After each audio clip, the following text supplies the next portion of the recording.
Okay, in this video we are going to look at specific latent heat.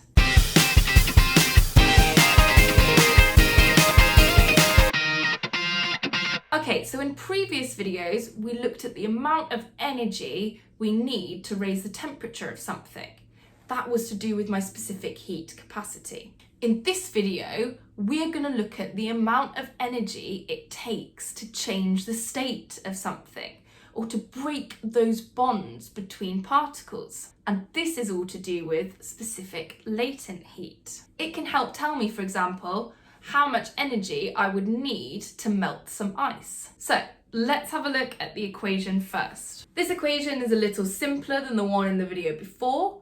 Again, you've got Q for energy in joules equals M, mass in kilograms, times L, and this is your specific latent heat. This is given the units joules per kilogram. And this time, specific latent heat tells me how difficult it is to break those bonds in my substance. The higher the specific latent heat, the more difficult it is, the more energy I need. I'm going to take water as an example. How much energy is required to boil 0.3 kilograms of water?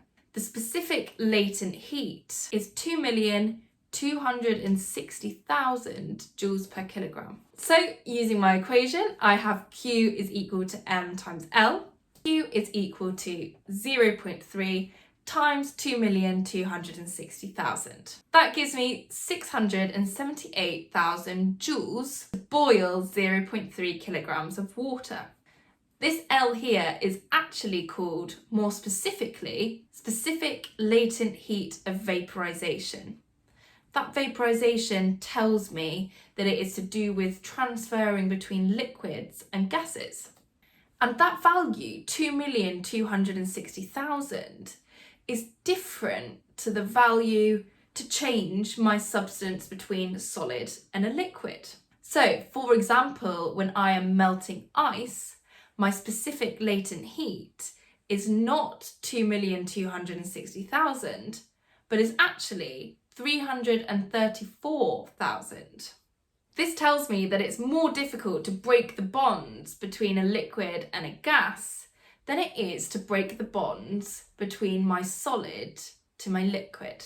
So let's see, with the same amount of energy that I just worked out, how much ice could I melt with that energy?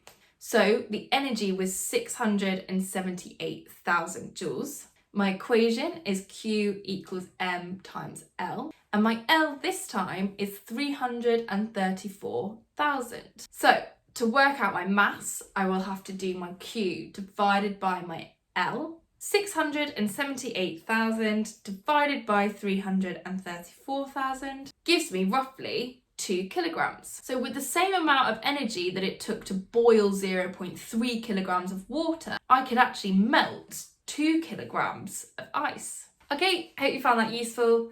Please do like and subscribe. Download the notes for all those worked examples. Thanks for watching.